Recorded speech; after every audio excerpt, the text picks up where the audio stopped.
안녕하세요. 이혼 3년차에 접어든 30대 후반의 여자입니다. 이혼 후 명절만 되면 전 시댁에서 연락이 와서 밥 먹으러 오라는 둥, 애 얼굴 좀 보여달라는 둥, 다시 아기 아빠랑 잘해보라는 둥, 저를 가만두지 않고 괴롭히고 있습니다. 이혼 3년차에 접어든 올해도 전 시모가 전화가 와서는 이번에도 안 올 생각이니? 네 시아버지가 태영이 얼굴 보고 싶다고 하더라. 그리고 나는 태영이보다 네가 더 보고 싶구나. 10년 가까이 너랑 같이 준비하던 명절을 혼자 준비하려니 너무 힘들다. 3년이면 상도 다 치를 시간이니 이제 그만 태영이 애비 용서하고 돌아오렴. 라고 하셨습니다. 애초에 전 남편과 재결합할 생각도 없었지만 시모가 저러니 아이만 아니면 연락처도 바꾸고 아이 연을 끊고 싶더라고요. 내가 어떤 이유로 남편과 이혼을 하게 됐는지도 잘 아시면서 저를 호구 취급하는 시모가 너무 열받아 이렇게 사연을 보내봅니다. 좋은 이야기도 아니고 내 허물일 수도 있는 이야기라 꽁꽁 감추고 있었는데 이제 더는 못 참겠네요. 전 남편과 시댁의 만행을 사람들에게 소문내고 싶습니다. 이 세상에 제정신이 아닌 사람이 얼마나 많은지 여러분들도 아셨으면 좋겠네요. 저는 학창시절 고등학교 3년 내내 한 친구의 주도하에 왕따를 당했습니다. 주동자는 중학교 때 저랑 친하게 지내던 친구였는데 무슨 일인지 그 친구는 고등학교에 들어가서부터 저를 왕따시키기 시작했습니다. 한 번은 왕따를 당하는 게 너무 억울했던 제가 그 친구 집에 찾아가 왜 나를 왕따시키는 건지 물어봤던 적이 있었어요. 그 친구 입에서 나온 제가 왕따를 당해야 하는 이유는 아주 간단했습니다. 나는 그냥 중학교 때부터 네가 싫었어. 맨날 비실비실 웃고 다니는 그 멍청한 웃음이 싫더라고. 이 정도면 이유가 되겠니? 저를 왕따시켰던 그 친구는 중학교 때부터 이유 없이 제가 싫었던 것이었습니다. 하지만 그땐 같이 어울리는 친구들이 많았기 때문에 저를 대놓고 싫어할 수가 있었던 것이죠. 그러다 친하게 지내던 친구들과 떨어지고 그 친구와 저만 같은 고등학교에 진학을 하게 되자 그 친구는 이때다 싶어 저를 왕따시키기 시작한 것이었습니다. 고작 10대인 애들이 왕따를 시켜봐야 얼마나 심하게 시키겠냐 싶으시겠죠? 그 친구는 정말 악랄한 방법으로 저를 괴롭혔습니다. 교과서나 노트에 정리한 제 개인 물건들을 갈갈이 찢어버린다거나 점심시간에는 밥을 먹지 못하게 교실에 가두고는 했었습니다. 그 친구의 친구들도 저를 왕따시키기 시작하자 저는 자연스레 반 친구들 전체에게 왕따를 당했고 그렇게 같은 학년 애들 모두에게 그리고 전교생과 선생님들에게도 외면을 당하는 학생이 되고 말았습니다. 왕따를 너무 심하게 당하다 보니 전학도 생각하고 자퇴도 생각을 했었지만 차마 가족들에게는 말할 수가 없었습니다. 저희 가족을 먹여 살리려고 맞벌이를 하며 아등바등 사는 부모님에게 걱정을 끼쳐드리고 싶지 않았던 것이었죠. 3년만 버티면 이 친구와도 떨어지게 되고 새로운 세상이 펼쳐지게 될 것이니 고등학교 졸업을 할 날만은 기다리며 저는 그렇게 지옥 같은 3년을 버텼습니다. 고등학교 졸업식 날 저를 괴롭혔던 그 친구는 제게 다가와 이렇게 말했습니다. 윤주야, 3년 동안 나랑 놀아주느라 고생했다. 다음에 길 가다 마주치면 꼭 인사하자. 그리고 대학 가서는 왕따 당하지 말고 친구들이랑 잘 지내고. 맘 같아서는 저를 보며 웃는 그 친구 얼굴에 침이라도 뱉고 싶었지만 이 순간 딱 한 번만 더 참으면 모든 게 끝이 난다는 생각에 저도 웃어 보이며 말했습니다. 너 나한테 3년 동안 했던 짓들 죄값 받는 거 이제부터 시작이야.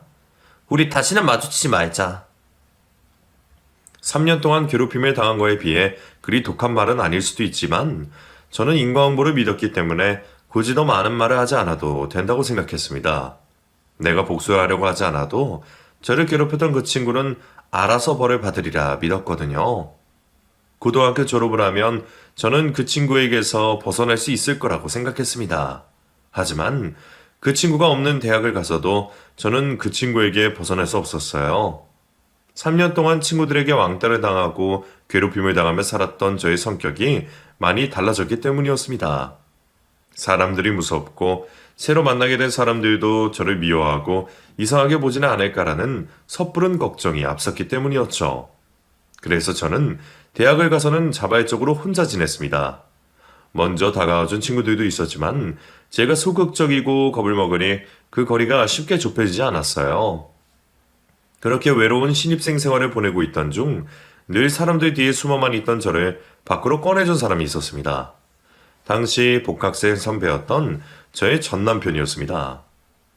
윤주야, 이번 축제 때 우리 과에서 하는 행사에 네가 꼭 참석 좀 해줬으면 좋겠어. 그날 올 수 있지? 한 번도 대화를 나눈 적이 없던 선배였는데 제 이름을 알고 있다는 사실 자체가 놀라웠습니다. 복학생 선배였던 전 남편은 외향적이고 리더십이 강한 성격이라 학교의 모든 행사에 참석을 했고 또 선후배 모두에게 인기가 많은 사람이었는데 있는지 없는지도 모르는 존재감 하나 없는 제 이름을 안다는 게 영광스러울 정도였습니다. 웬만하면 학교 행사에 참석을 하지 않던 저였는데 과대보다 더 인기 많은 복학생 선배가 저에게 말을 걸어오니 저도 모르게 학교 축제에 참석을 하겠다고 대답을 하게 됐습니다. 저를 대학 축제에 처음 데리고 가준 선배는 그 이후로도 계속해서 저를 학교 행사에 데리고 다녔습니다. 어떻게든 저에게 작은 역할이라도 줘서 행사에 참여하게 만들었고 대학 동기, 선후배들과 한마디라도 더 할 수 있도록 자리를 만들어 주었습니다. 그 덕분에 걱정 많고 소극적이고 사람이 무서워 숨어만 지내던 제 성격은 잘 웃고 무슨 일이든 적극적으로 참여하고 사람들과도 스스럼 없이 잘 지내는 성격으로 바뀌게 되었습니다. 입학대와는 너무나 상반되는 저의 모습을 보고 동기들이 말했어요. 나는 윤주가 이렇게 달라지게 될 거라고는 상상도 못했어. 이렇게 말해도 될지 모르겠지만 처음에 윤주 보고 쟤는 얼마 안 가서 자퇴나 휴학하겠다고 생각했었거든. 이게 다 민철 선배 덕분이지. 민철 선배가 윤주 혼자 학교 생활하는 거 보고 저렇게 뒀다가는 학교 그만두겠다 싶어 걱정돼서 데리고 다닌 거잖아. 학교에 재미 붙이면 학교 열심히 다닐 거라면서. 민철 선배의 성격 좋은 건 알고 있었는데 오지랖도 그렇게 넓은 성격인 줄 몰랐네? 알고 보니까 민철 선배 윤주리가 마음에 들어서 데리고 다닌 거 아니야? 설마 우리 몰래 둘이 사귀고 있는 건 아니지? 복학생 선배와 몰래 사귀고 있는 게 아니냐는 동기들의 물음에 제 얼굴은 숨김없이 붉어졌습니다. 선배와 몰래 연애를 하고 있다는 사실은 붉어진 제 얼굴 때문에 들키게 되고 만 것이었죠. 그날 이후 전 남편과 저는 당당히 공개 연애를 시작했고 전보다 더 즐거운 학교 생활을 하며 같은 해에 함께 졸업을 하게 되었습니다. 졸업 후 저는 중소기업 경리로 취업을 하게 됐고 남자친구는 대학 동기들과 회사를 차려 사업을 시작했습니다. 동기들과 사업을 시작하는 남자친구를 보면서 참 남자친구다운 선택이라는 생각을 했습니다. 그런데 우리 둘 사이의 문제는 거기서부터 생기기 시작했어요. 동기들과 빈손으로 사업에 뛰어든 남자친구는 바빠져도 너무 바빠진 것이었습니다. 안 그래도 친구 만나고 노는 걸 좋아해서 바쁜 사람이 사업까지 시작하게 됐으니 연락도 하루에 한 번 겨우 될까 말까 했고 얼굴은 일주일에 한 번도 보기가 힘들었습니다. 제가 연락 문제로 힘들어하자 친정엄마께서 말씀하셨습니다. 윤주야, 아무 말 많고 참고 기다려라. 남자가 하는 일을 여자가 방해해서는 안 된다. 그리고 민철이가 누구야? 학교 다니기 힘들어하는 너를 구제해준 은인 아니냐. 민철이랑 결혼하고 싶으면 꼭 참고 기다려. 저희 친정 부모님은 남자친구 덕분에 제가 대학교 생활을 편안하게 보내고 밝은 성격으로 바뀔 수 있었다는 걸 잘 알고 계셨습니다. 그래서 부모님들은 남자친구를 제 남편감으로 점치고 두셨기 때문에 무조건적으로 제 편이 아닌 남자친구의 편을 드셨습니다. 친정엄마의 말이 서운하게 들리긴 했지만 틀린 말도 아닌 것 같아 저는 남자친구가 사업에 집중할 수 있도록 연락이 안 된다고 투정 한번 부리지 않고 기다렸습니다. 남자친구가 사업을 시작한 지 3년이 되었을 때 드디어 남자친구에게서 기다렸던 말을 들을 수 있었습니다. 윤주야, 오래 기다렸지? 나랑 애들이 목표해뒀던 목표 매출액이 나오면 너한테 바로 결혼하자고 할랬는데 그게 생각보다 많이 늦어졌어.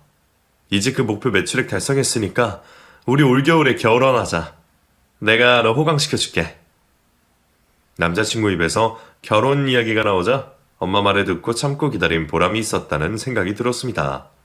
그렇게 저희는 7년의 연애 끝에 결혼식을 올리게 되었습니다. 저희 결혼을 당사자들보다 더 기뻐한 사람은 저희 부모님들이셨습니다. 우리 김서방 덕분에 우리 윤주 인생이 달라졌어. 김서방아 우리 집 은인이야, 은인. 우리는 김서방만 믿고 우리 윤주 보내는 거니까 우리 윤주 잘 좀 데리고 살아줘.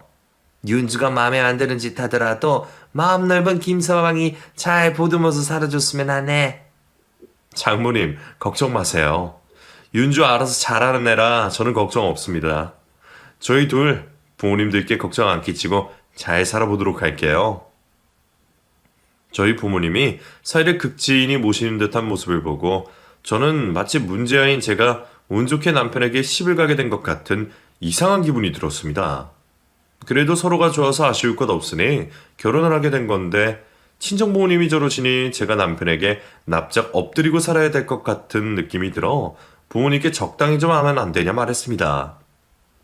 엄마랑 아빠는 내가 그렇게 모자라고 부족해 보여? 오빠도 내가 좋아서 나랑 결혼하는 건데 마치 어디다 대팔지도 못하는 딸내미 데려가주는 사람처럼 모시듯이 하니까 나 너무 서운하고 기분 나빠. 개구리 올챙이적 생각 못한다더니 너 그새 잊었니? 너 친구도 못 사귀고 학교도 겨우 나갈 때 너 친구 만들어주고 데리고 다녀준 게 누구야? 민철이 아니니? 너 민철이 없었으면 대학 졸업도 못하고 취업도 못하고 집구석에 박혀서 엄마 아빠 속만 석이고 살았을 거다. 오빠 덕분에 학교생활 잘 보는 건 맞는데 내가 왜 학교생활을 힘들어했는지 엄마 아빠는 알지도 못하잖아. 엄마 아빠는 정말 나한테 무슨 문제가 있어서 학교생활을 잘 못했다고 생각하는 거야? 부모님은 제가 고등학교 3년 내내 왕따를 당했다는 걸 모르셨기 때문에 제 성격이 이상해서 학교에 적응을 못하는 거라고 생각하시는 듯 했습니다. 그런 이상한 제 성격을 고쳐준 게 남편이란 생각에 부모님은 제 남편을 은인처럼 극진히 모신 것이었죠. 부모님이 심정을 이해하지 못하는 것은 아니었습니다. 문제는 저희 친정 부모님뿐만 아니라 시부모님들도 그러시니 그게 문제였습니다. 사돈댁한테 다 들었다. 윤주 너 민철이 덕분에 새 인생 살게 됐다면서? 우리 민철이가 어렸을 때부터 부리도 못 참고 힘든 친구들을 꼭 도우면서 살았었어. 윤주 너도 민철이 성격 알지? 네. 오빠가 친구들 잘 챙기는 성격이긴 하죠. 그래서 인기도 많았고요. 그래. 우리 민철이 같은 애 친구로만 둬도 인복이 좋다는 소리 듣는데 너는 우리 민철이 남편으로 얻었으니 너는 정말 복받은 게다. 너 이번 생은 우리 민철이한테 고마운 마음 가지고 보답하면서 살아야 된다. 결혼 전부터 양가 부모님들 때문에 많은 스트레스를 받긴 했지만 부모님들은 옛날 분이시고 보이는 것만으로 판단하시는 분들이니 제가 참기로 했습니다.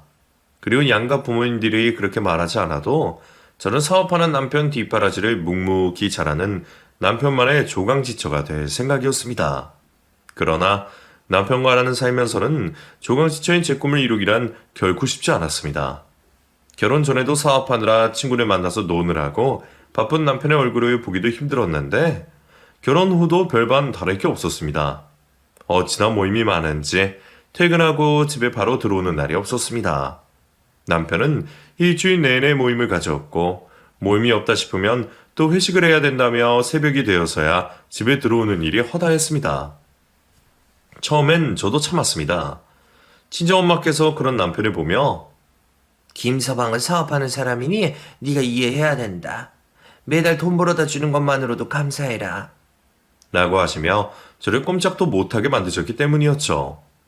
그리고 그것도 그렇고 남편이 사업을 하다 보니 월급쟁이들보다 매달 가져오는 돈이 많아 그 돈의 액수를 보며 참기도 했습니다.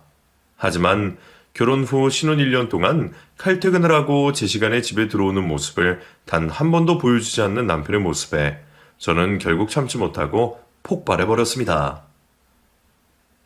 오빠는 언제까지 그렇게 살 거야? 어떻게 결혼하고 1년 동안 내 생각을 단 한 번도 안 할 수가 있어? 오빠 노는 거 좋아. 일 때문에 바쁜 것도 좋고. 그래도 일주일에 한 번 정도는 나랑 같이 시간 보내려고 노력은 좀 해줘야 되는 거 아니야? 윤주야, 너 왜 그래? 그동안 별말 없다가 갑자기 이러니까 나 너무 당황스럽다. 그동안 내가 왜 별말 없었는데. 오빠를 이해하려고 노력했으니까 별말 안 한 거지. 내가 참고 기다리면 오빠가 알아서 해줄 거라고 생각했어. 오빠 결혼하고 나랑 저녁 식사 몇 번 했는지 알아? 5번도 안 했어. 그건 내가 미안해. 근데 너도 알잖아. 사업하는 사람은 어쩔 수 없이 바빠.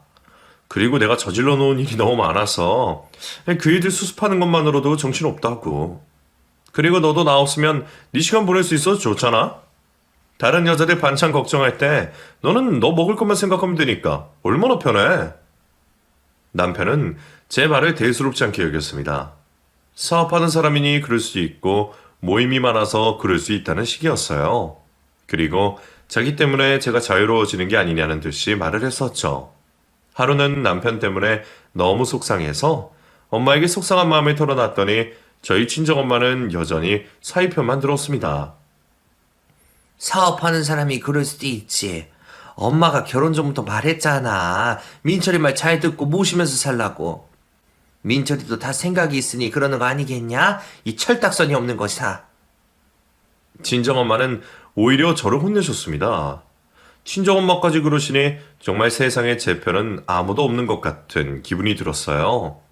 친한 친구에게 말을 하자니 친한 친구는 대학 친구들 뿐이라 남편이랑 같이 알고 지내는 사이라 차마 친구들에게 남편 욕은 못하고 결국 저는 혼자서 소가리를 할 수밖에 없었습니다. 혼자서 속이 어떻게 썩어가는지도 모르고 있을 때 저에게도 좋은 소식이 하나 들렸습니다. 바로 임신 소식이었어요. 제 임신을 누구보다 기뻐한 사람은 바로 저 자신이었습니다. 드디어 제게도 내 아이가 생겼다는 기쁨보다 이 임신으로 인해 남편이 드디어 가정에 충실하게 될 수 있지 않을까라는 희망이 생겨서였습니다. 아이에게 미안하긴 했지만 저는 임신을 이용해 남편이 가정에 충실할 수 있도록 만들 작정이었습니다. 오빠, 이제 나 임신도 했으니까 중요한 일 아니면 퇴근하고 바로 집으로 와줘. 입도 또 심해지고 몸도 불편해서 혼자서 밥 먹기 싫어서 그래. 노력은 해볼게. 근데 이미 선약이 너무 많이 잡혀 있어서 일정 조절이 되려나 모르겠다. 말로만 노력한다고 하지 말고 제발 행동으로도 노력해봐. 오빠는 도대체 나랑 결혼을 왜 한 거야? 밥 차려주고 빨리 해줄 사람이 필요해서 결혼한 거야? 언제까지 나를 혼자 내버려둘 건데? 이해 나도. 오빠는 나 혼자 내버려두고 놀러만 다닐 거야? 너는 지금까지 내가 놀고 있다고 생각한 거야? 너는 모르겠지만 나는 내 나름대로 사업도 잘 되게 해보려고 미친 듯이 노력하면서 살고 있어. 적어도 너만큼은 돈 걱정 없이 살게 해주려고 내 나름대로 아등바등 살고 있었던 거라고. 결혼 후 남편과 같이 있는 시간이 적어서 싸울 기회도 자연스레 없긴 했지만 그날은 남편과 결혼 후 처음으로 큰 소리를 내며 싸우게 된 날이었습니다. 내가 언제 돈 많이 벌어와달라 그랬어? 사업 잘 되고 싶은 건 오빠 욕심이잖아. 나는 오빠가 벌어오는 많은 돈보다 오빠랑 마주보고 앉아서 같이 밥 먹는 시간이 더 필요하다고. 너 지금 말은 그렇게 하면서 내가 돈 못 벌어오면 돈 벌어오라고 바가지 엄청 긁을걸? 내가 돈 벌어다 주니까 지금 배불러서 그런 소리를 하는데 너도 돈 못 벌어오는 남편 만나봐야 정신 차리지 싶다. 그리고 그냥 애 낳을 때까지 장모님 댁에 가 있어라. 내가 잘 말씀드릴 테니까. 남편에게 절대로 친정에는 가지 않겠다고 했지만 다음날 친정 부모님이 저를 데리러 집으로 오셨습니다. 어제 김서방한테 전화 왔다. 자기 너무 바빠서 너랑 애 돌봐줄 시간이 없을 것 같으니까 우리 보고 애 낳을 때까지만 너 데리고 있어달라고 하더라. 그래서 엄마랑 아빠가 이렇게 쫓아온 거야? 오빠, 지가 나랑 아기 책임지기 싫으니까 엄마랑 아빠한테 떠넘기는 거야. 김서방 그 인간 무책임한 사람이라고. 제 말이 끝나기 무섭게 엄마는 저의 등짝을 내리치셨습니다. 그리고 정말 한심하고 기가 찬다는 눈빛으로 저를 바라보셨어요. 너는 남편한테 지가 뭐냐 지가. 그리고 김서방 사업한다고 바빠서 그러는 거 네가 제일 잘하면서 왜 그러니? 지 딴에는 바빠서 너랑 뱃속에 있는 아기 못 봐주는 게 미안해서 우리한테 부탁한 건데 어떻게 그렇게 말을 해? 내가 너 때문에 김서방 얼굴 볼 낯짝이 없다. 내가 뭐 오빠한테 죽을 죄라도 지었어? 아니면 오빠가 우리 가족 목숨이라도 살려줬어? 왜 그렇게 오빠한테 절절 매는 거야? 김서방이 네 은인인 걸 잊지 마라. 민철이 아니었으면 너 대학 졸업도 시집도 아무것도 못했어 이거사. 호강에 겨운 지지배 같은 이라고. 그렇게 저는 부모님에게 한심한 딸 취급을 받으며 부모님 손에 이끌려 친정으로 가게 되었습니다. 임신한 10개월 동안 저는 친정집에서 지내게 됐는데 남편은 일주일에 딱 한 번, 그것도 아주 잠깐 집으로 들려 제 얼굴을 보고 돌아갔습니다. 어쩔 때는 바쁘다는 이유로 일주일에 한 번도 오지 않을 때도 있었습니다. 부모님은 그 모습을 보면서도 우리 김서방이 책임감이 강해서 처자식 먹여 살리려고 열심히 산다. 라며 칭찬 일색이었습니다. 출산을 2달 정도 앞두고 있던 날이었어요. 추석이 다가오고 있었는데 저는 만삭이기도 하고 친정 부모님 댁에서 지내고 있기도 하니 시댁에서 이번 명절은 집에 오지 말고 당연히 친정집에서 쉬려고 하실 줄 알았는데 시모는 추석 한참 전부터 저에게 전화를 걸어오셨습니다. 이번 추석이 사람들 많이 올 것 같으니까 추석 이틀 전에 집으로 오도록 해라. 이번에 음식을 좀 많이 해야 돼서 일찍 준비해야 될 것 같구나. 어머님, 근데 저 만삭이라 제대로 도와드릴 수 있을지 모르겠어요. 괜히 방해만 되는 게 아닌가 싶어서요. 너 오기 싫어서 그런 거니? 배불뚝이도 할 일 있으니 뺄 생각하지 말고 빨리 와. 어? 반드시 이틀 전에 와야 된다. 장부터 같이 보자꾸나. 그럼 오빠한테 말해서 오빠랑 같이 가도록 해볼게요. 민철이는 일 때문에 바빠서 추석 당일이나 돼서 올 수 있다고 하더라. 쓸데없이 바쁜 애한테 연락하지 말고 알아서 혼자 오도록 해. 기가 찼습니다. 만삭인 며느리 못 부려먹어서 안달난 시모도 기가 찼고 만삭인 와이프 혼자 명절 이틀 전에 자기 집에 보내놓고 자기는 명절 당일에나 잠깐 온다는 게 참으로 기가 찼습니다. 화가 난 제가 남편에게 따져도 남편은 앵무새처럼 같은 말만 반복했습니다. 바빠서 그렇다 라고 말이죠. 그리고 저희 친정 부모님 또한 이번에도 역시나 제 편이 아니었습니다. 시어머니가 오라고 하면 가야지. 엄마는 너 낳기 일주일 전에도 전 부치고 다 했어. 김서방 바쁜데 또 전화해서 파가지고 있지 말고 너 혼자 알아서 해라. 그래야 남편 사랑도 받고 시어머니 사랑도 받지. 정말 눈물이 날 것 같았습니다. 이 정도면 세상이 저를 왕따시키는 게 아닌가 싶은 생각이 들 정도였어요. 결국 저는 반항 한번 제대로 못하고 시모 말대로 명절 이틀 전에 혼자 시댁에 가서 음식을 준비하게 됐습니다. 그때 너무 무리를 했던 건지 결국 저는 집으로 돌아온 날 배가 아파 응급실로 가야 했고 아이를 출산하기 전까지 꼼짝도 못하고 병원 침대에 누워 있어야만 했습니다. 그러면서도 남편은 죄책감조차 느끼지 않는 듯 했습니다. 저희 친정엄마에게 입 빨린 소리만 해댈 뿐이었죠. 장모님, 죄송합니다. 제가 이를 빼서라도 윤주 옆에 있었어야 했는데 제가 윤주를 돌보지 못한 탓에 이렇게 됐습니다. 정말 죄송합니다. 아니네. 자네도 바빠서 그런 건데 죄송할 필요 없네. 그리고 사돈댁한테도 신경 쓰지 말라고 전해. 이때쯤 되면 이럴 수도 있는 거고 우리 윤주 몸이 약해서 이렇게 된 거니 신경 쓰지 않도록 자네가 잘 말하도록 해. 남편이 하는 일에는 다 뜻이 있고 혹여라도 그 과정에서 잘못되는 일이 발생하면 그 이유는 모두 제 탓으로 치부해버리는 가족들 때문에 살기 싫다는 생각이 들 정도였습니다. 심지어 아이만 아니면 남편과 이혼이라도 하고 싶다는 생각을 할 지경에 이르렀습니다. 하지만 태어난 아이 얼굴을 보고 난 후에는 남편과의 이혼 생각이 눈 녹듯 사라지고 말았습니다. 아이가 무슨 죄냐 싶었어요. 내가 참고 살면 내 자식은 돈 걱정 없이 다른 아이들과 별반 다를 게 없는 평범한 삶을 살 수 있을 텐데 제가 이혼을 하게 되면 아이의 삶이 평탄치는 않을 수도 있겠다는 생각이 들었습니다. 아이를 위해서라도 내가 참고 살기로 했습니다. 가정에 소홀하고 처자식에게 관심 없는 남편이지만 그래도 돈 하나만큼은 잘 벌어오니 그것만 보고 내가 참고 살기로 했습니다. 그런데 어느 날 갑자기 평소에 2분의 1도 안 되는 월급이 통장으로 입금되었는데 사업이 망한 건가 싶어 너무 놀란 제가 남편에게 물었습니다. 여보, 이번 달 월급 너무 적게 들어왔던데? 회사에 무슨 일 생긴 거 아니지? 아, 그거 월급 아니고 당신 용돈이야. 앞으로 월급은 그냥 내가 관리할 거니까 당신은 나한테 용돈 받아서 써. 나한테 한마디 상의도 없이 갑자기 당신이 돈 관리를 한다고?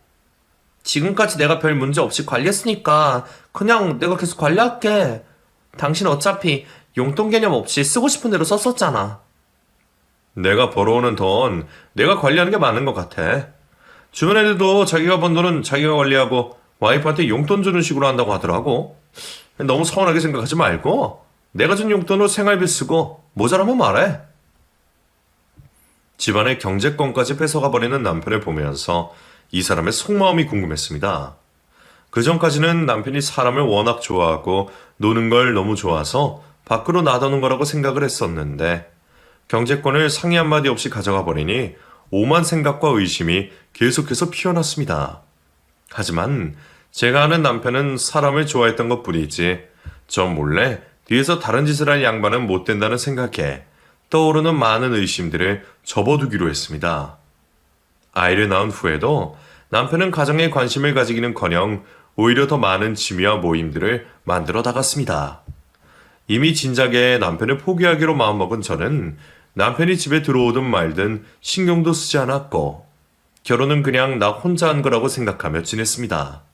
그래서 아이도 저 혼자 키우고 시부모님들에게 해야 하는 자식 노릇도 저 혼자 했습니다. 명절이든 가족 행사든 남편은 자기 집 일임에도 불구하고 코빼기도 안 보였지만 저는 한 번도 빠짐없이 시댁가족 행사에 참석해 며느리 노릇을 했습니다. 처음에는 남편도 없는 시댁에서 저 혼자 있는 게 눈치도 보이고 힘들었는데 사람은 적응의 동물이라고 그것도 몇 년 지나니 익숙해지더라고요. 제가 모든 걸 내려놓고 살고 있으니 제 눈치 한 번 안 보고 저를 당연하게 부려먹던 시모가 갑자기 제 눈치를 보기 시작했습니다. 자기가 봐도 자기 아들이 심하다 싶었던 것이었죠. 민철이 이 녀석 이번 명절에도 집에 안 온다고 하거든. 태영이 애미 너도 와서 음식만 하고 바로 친정으로 가든가 해라. 아들놈은 안 오는데 며느리만 데리고 있으려니 다른 친척들 눈치 보여서 안 되겠다. 어머님이 눈치 보실 게 뭐 있어요. 며느리가 시댁에서 명절 보내는 건 당연한 건데요 뭐. 너한테도 내가 미안해서 그랬지. 내가 민철이 그놈한테 잘 말해둘 테니까 태영이 애미니가 한 번만 더 참아라. 민철이 저놈이 지금은 젊어서 힘든지도 모르고 돌아다니기 바쁘지. 몇 년만 지나면 힘 빠져서 저러고 싶어도 결국엔 네 옆에 꼭 붙어 있을 게다. 그때 가서 민철이가 그동안 너한테 속상하게 했던 것들 다 복수하면서 살아. 꽤 오랜 시간이 걸리긴 했지만 그래도 제 마음을 알아주는 사람이 한 명이라도 생겼다는 사실이 얼마나 감사하고 다행인지 몰랐습니다. 그것도 친정엄마가 아닌 시모가 제 마음을 알아주니 저는 그거 하나만으로 그동안 남편에게 받은 서러움을 다 보상받는 기분이었어요. 그리고 시모 말대로 남편이 지금은 젊어서 밖으로 놔두이지만 나이가 되면 가족품이 반드시 그리워지는 순간이 올 거라는 생각이 들었습니다. 그렇게 남편에게서 해탈을 하고 스스로 합리화를 하며 살고 있을 때 오랜만에 대학 동기에게서 전화 한 통이 걸렸습니다. 둘 다 결혼을 하고 애까지 낳아서 1년에 한 번 볼까 말까 했던 친구였는데 갑자기 무슨 일인가 싶었죠. 정은아, 오랜만이다. 잘 지내고 있어? 우리 얼굴 못 본 지도 오래됐지. 어쩐 일이야? 나 잘 지내고 있지. 너는 어떻게 지내? 요즘 애들 사이에서 네 이야기가 많이 나와서 잘 지고 있나 궁금해서 연락해봤어. 애들 사이에서 네 이야기가 많이 나오다니? 그게 무슨 말이야? 내 이야기가 나올 게 있나? 대학 친구들 사이에서 내 이야기가 많이 나온다는 말에 저는 가슴 한쪽이 내려앉는 기분을 느꼈습니다. 각자 사는 게 바빠서 연락도 제대로 못하고 어떻게 사는지도 모르면서 지내고 있는데 저 모르게 제 이야기가 퍼지고 있는 게 무서웠습니다. 분명 좋은 이야기는 아닐 거라는 예감이 들었기 때문이었죠. 애들 말로는 너랑 민철 선배 갈랐었다고 하던데 너 민철 선배랑 이혼했어? 그게 무슨 소리야? 우리 애도 낳고 잘 살고 있는데 어디서 그런 소문이 난 거야? 그치? 아니지? 너나 민철 선배나 잘 살았으면 잘 살았지. 이혼할 성격은 아니잖아. 걔나 너 쓰면 놀았나 보다. 도대체 왜 그런 소문이 돌고 있는 거라니? 심지어 오빠는 아직도 대학 선후배들이랑 연락도 잘하면서 지내고 있는데 우리 소식 못 들었다니? 친구는 저에게 뭔가를 숨기고 있는지 어색한 웃음소리를 내며 우물쭈물거렸습니다. 나도 모르는 우리 가족 이야기를 남들이 하고 있다는 사실이 짜증이 났던 저는 친구에게 벌컥 화를 내고 말았습니다. 왜? 뭐 다른 이야기가 더 남았어? 궁금한 거 있으면 다 대답해 줄 테니까 물어봐. 그리고 애들한테 가서 전해. 우리 문제없이 잘 살고 있다고. 그게 아니라 윤주야. 민철 선배랑 너랑 갈라졌다는 소문이 돈 이유가 민철 선배가 다른 여자랑 있는 모습을 애들이 몇 번이나 목격해서 그런 거야. 민철 선배가 계속 다른 여자랑 있으니까 애들은 당연히 너랑 민철 선배 이혼한 거라고 생각을 했지. 민철 선배가 바람을 피운다고는 생각을 못한 거였어. 그래서 나도 궁금해서 물어본 건데 너도 알고 있어야 될 것 같아서 말해주는 거야. 친구의 말을 듣고 난 후 정신이 아찔해졌지만 저는 최대한 침착한 목소리로 말했습니다. 내 남편이 노는 걸 좋아하고 사람을 좋아해서 그렇지 바람 피우고 그럴 사람이 아니라고 말이에요. 친구와의 전화를 끊고 몇 시간 동안 아무것도 하지 못할 정도로 멍해졌었지만 저는 결론을 내렸습니다. 제 남편은 그럴 사람이 아니라는 걸 누구보다 내가 제일 잘 알고 있으니 남의 말에 휘둘리지 말고 저는 나 자신을 믿기로요. 그래서 저는 친구가 저에게 했던 모든 말을 잊고 남편에게도 말하지 않고 평소처럼 지내려고 노력했습니다. 그런데 그게 제 마음처럼 쉬운 일이 아니었습니다. 다른 이야기도 아니고 제 남편이 낯선 여자와 데이트를 하는 모습을 남들이 몇 번이나 목격했다는 이야기를 어떻게 쉽게 무시할 수 있겠나요? 결국 참다 못한 저는 저에게 모든 사실을 알려줬던 친구에게 다시 전화를 걸었습니다. 정원아, 전에 나한테 해줬던 말 말이야. 오빠가 다른 여자랑 있는 걸 봤다고 했던 말. 혹시 누구한테 들었는지 말해줄 수 있어? 내 눈으로 확인해보고 싶어서 그래. 너 우리 한 학년 아래 세영이 기억하니? 세영이가 서울 근교에 카페를 하나 하고 있는데 민철 선배가 일주일에 두세 번은 꼭 온다고 하더라고. 세영이 말로는 민철 선배가 자기 얼굴을 못 알아보는지 밤마다 어떤 여자를 하나 데리고 온다고 하더라. 세영이 걔가 얼굴에 손 좀 봤잖니? 정원아, 나 부탁 하나만 할게. 세영이 보고 우리 오빠 또 거기 오면 나한테 연락 좀 해달라고 해줄래? 부탁할게. 저는 친구에게 남편이 자주 출근한다는 카페의 위치를 알아내고 그 카페를 운영하는 대학 후배에게 저에게 꼭 연락을 달라 부탁을 했습니다. 제 눈으로 남편이 바람을 피우고 있는 장면을 목격하지 않는 이상 저는 남편을 의심하지도 믿지도 못하고 괴로워만 할 것 같았습니다. 그리고 그렇게 긴 시간이 지나지 않은 며칠 뒤 카페를 운영하는 대학 후배에게서 연락이 왔습니다. 지금 막 저희 남편이 낯선 여자와 카페에 도착을 했다는 연락이었죠. 저는 아이를 아이 친구 집에 맡긴 후 신호를 위반할 수까지 급하게 달려 남편이 있다는 카페로 향했습니다. 카페에 도착한 후자 안에서 한참 동안이나 나가지 못하고 있던 제가 남편에게 전화를 걸었습니다. 그런데 남편은 제 전화를 받지 않고 문자 한 통을 보내왔습니다. 테니스 치느라 바쁘니 연락하지 말라는 내용이었어요. 그 문자를 보니 열이 머리끝까지 뻗친 저는 차에서 내려 카페 안으로 들어섰습니다. 카페 안으로 들어가자 대학 후배가 남편이 있는 곳에 가리켰습니다. 저는 한치의 망설임도 없이 남편과 끝낼 작정으로 남편에게로 걸어갔습니다. 저는 다정하게 서로 머리를 맞대고 기대고 있는 남편과 상간녀의 어깨를 붙잡고 제가 서 있는 쪽으로 잡아당겼습니다. 두 사람의 뺨을 사정없이 날려버리겠다고 다짐을 하고 왔던 저였는데 상간녀의 얼굴을 보자마자 저는 아무것도 할 수가 없었습니다. 너 윤주 맞지? 땡땡중학교, 땡땡고등학교 나 박연주.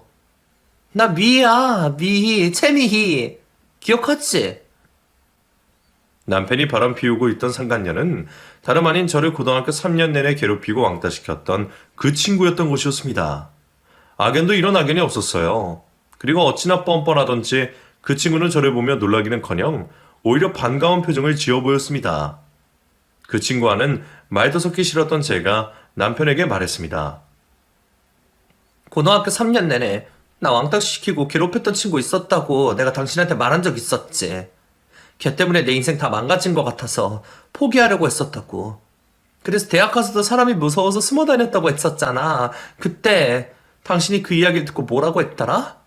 나 괴롭혔던 그 친구 찢어 죽여버리고 싶다 했었지. 걔가 얘야? 야, 박연주, 너 지금 무슨 소리를 하는 거야? 내가 뭘 어떻다고 그래? 그리고 자기야, 설마 윤주 얘가 자기 와이프야? 세상에. 당신은 어디 바람 피울 사람이 없어서 이런 년이랑 붙어먹어? 당신 지금까지 나 속이고 이러고 살았던 거니? 내 말에 남편은 꽤나 당황했는지 아무 말도 하지 못했습니다. 저에게 불륜 현장을 들킨 것보다 자기랑 붙어먹고 있던 여자가 학창시절 저를 괴롭혔던 가해자란 사실에 더 놀란 듯 했습니다. 그러나 남편의 상간녀가 된 그 친구는 그 사실이 중요하지 않는 듯 했습니다. 윤지야, 나 지난 일 가지고 아직도 그러고 있니? 미안한데 이걸 어째? 네 남편 나랑 재혼한다는데? 상간녀의 입에서 재혼이라는 말이 나오자마자 상간녀의 얼굴이 사정없이 반대쪽으로 돌아갔습니다. 제가 아닌 남편이 상간녀의 뺨을 사정없이 내려친 것이었어요. 네가 우리 윤주 괴롭혔던 걔였어? 어디서 뻔뻔하게 그 더러운 입으로 내 이야기에 들먹여? 내가 언제 너랑 재혼한다고 했어? 네가 하도 사람 귀찮게 굴어서 몇 번 만나준 것뿐이야. 자기야, 갑자기 왜 그래? 자기 와이프랑 조만간 이혼하기로 나랑 약속했잖아. 어차피 정도 안 나누는 와이프 끼고 살아봐야 헛돈 나가고 죄책감 받는다고 헤어질 거라고 했잖아? 내가 언제 그랬냐? 많이 지어내는 것도 수준급이네. 너 같은 거 잠깐 비즈니스를 이용해 먹다가 버릴 생각이었어. 윤주 같은 여자를 버리고 너 같은 범죄자한테 내가 왜 가겠어? 정신 차려라. 남편은 다랫대로 달아버린 쓰레기를 버리듯이 미련 없이 상간녀를 내쳤습니다. 상간녀는 무릎을 꿇고 남편의 바지가랑이를 붙잡고 늘어졌어요. 하지만 남편은 자신의 바지가랑이를 붙잡고 늘어진 상간녀를 본체도 하지 않고 저에게 말했습니다. 윤주야, 진짜 오해야. 나는 얘가 자기 외롭다고 밥만 몇 번 먹어달라고 해서 먹어준 거지? 얘한테 아무 감정도 없었어. 윤주 너 오빠 어떤 사람인지 알지? 나 절대 윤주 너 배신 안 해. 그리고 얘가 너 괴롭혔던 애인 줄 알았으면 절대 안 만났지. 오빠가 오해할 일 만들어서 정말 미안해. 나 진짜 숨긴 거 하나 없이 다 사실대로 말하는 거니까 한 번만 봐주라. 남편은 끝까지 가증스러웠습니다. 다정히 제 이름을 부르고 저를 달래주면 제가 자기를 순순히 믿고 넘어갈 거라고 생각을 하는 듯 했습니다. 하지만 저는 남편을 처음 만났던 20살의 제가 아니었어요. 그때 저는 아이를 혼자 키우며 매일매일 강해져 가던 30대 중반의 어른이었습니다. 너도 쟤도 똑같은 인간이야. 너라고 얘랑 뭐 다를 게 있다고 생각하니? 별반 다를 것 없는 것들끼리 어떻게 끌려서 만났나 본데 쓰레기 같은 인간 둘이서 절대 헤어지지 말고 평생 붙어서 잘 먹고 잘 살아봐. 그날 저는 집으로 돌아와 아이만 데리고 친정으로 들어갔습니다. 짐 하나 없이 아이만 달랑 안고 들어온 저를 보고 친정엄마는 또 저의 등짝을 때리셨습니다. 한동안 조용하길래 정신 좀 차렸나 싶었는데 이번엔 또 뭐 때문에 집을 나온 거야? 김서방도 참는데 한계가 있어. 이러다 너 이혼당하면 어쩌려고 그래? 내가 이혼을 왜 당해? 내가 뭘 잘못했다고 이혼을 당해? 엄마가 물고 빠는 그 김서방이 바람 피워서 나한테 이혼당하게 생겼는데 내가 왜 이혼을 당해? 저는 그날 친정 부모님 앞에서 어린아이처럼 울며 고등학교 3년 내내 제가 친구들에게 괴롭힘과 왕따를 당한 이야기와 남편이 누구랑 붙어먹고 바람이 났는지에 대해 모두 털어놓았습니다. 부모님은 20년 만에 처음 듣는 이야기에 온몸이 벌벌 떨더니 김서방 그놈 죽여버리겠다고 맨발로 뛰쳐나가셨습니다. 그리고 저에게도 진심으로 사과하셨습니다. 미안하다 윤주야. 엄마가 너 보고 참고 살라고만 하지 않았어도 이 지경까지 오지 않았을 텐데 이게 다 내 탓이다. 아이고 내 새끼 부모 잘못 만나서 이혼까지 하게 됐구나. 아이고 어쩜 좋아. 모든 사실을 알게 된 부모님은 그제야 남편이 아닌 제 편에 서서 남편과 함께 싸워주셨습니다. 저를 고등학교 3년 내내 괴롭혔던 가해자이자 상간녀인 그 친구에게는 당연히 상간녀 소송을 걸었고 남편에게는 아이 아빠라는 이유로 자비를 베풀어 재산 분할을 하는 조건으로 합의 이혼을 요구했습니다. 그러나 남편은 저와 합의 이혼을 할 생각이 없는 듯 했습니다. 너, 내가 네 은인인 걸 잊었나 봐. 내가 왜 너한테 내가 힘들게 번 돈을 나눠줘야 되냐? 쓸데없는 객기로 이혼할 생각하지 말고 그냥 내 옆에 붙어서 편안하게 살아. 그리고 남자가 밖에서 사업하다 보면 잠깐 한눈 팔 수도 있는 거지. 너는 그것도 이해 못하니? 결국 저는 제 자비를 거두어 남편에게도 소송을 걸어버렸습니다. 이혼 소송까지 가게 되면 자기가 손해라는 걸 남편은 모르는 듯 했어요. 세상이 자기 중심으로 돌아간다고 생각을 하는 듯 했습니다. 참으로 대단한 착각이었죠. 당연한 결과지만 저는 상간녀 위자료도 톡톡히 받아냈고 남편에게서도 제가 원래 요구했던 것보다 더 많은 재산을 분할받고 이혼을 할 수 있게 되었습니다. 재판 결과가 나오자 그제야 남편은 울며 불며 이혼하지 말아달라고 붙잡았지만 남편에게 남아있는 제 마음이라고는 분노와 혐오밖에 없었기에 미련 없이 남편과의 인연을 마무리 지으려고 했습니다. 그리고 알고 보니 고등학교 3년 내내 저를 괴롭혔던 남편의 상간녀는 고등학교 졸업 후 사고를 쳐서 임신을 하게 됐는데 남편이 누군지도 모르고 지금껏 미혼모로 살았다고 합니다. 혼자 키워야 되는 애는 있는데 직업은 없고 돈을 못 버니 애를 친정에 맡겨두고 돈 많은 유부남만 꼬셔서 돈을 얻어내는 방식으로 돈을 벌며 지냈다고 합니다.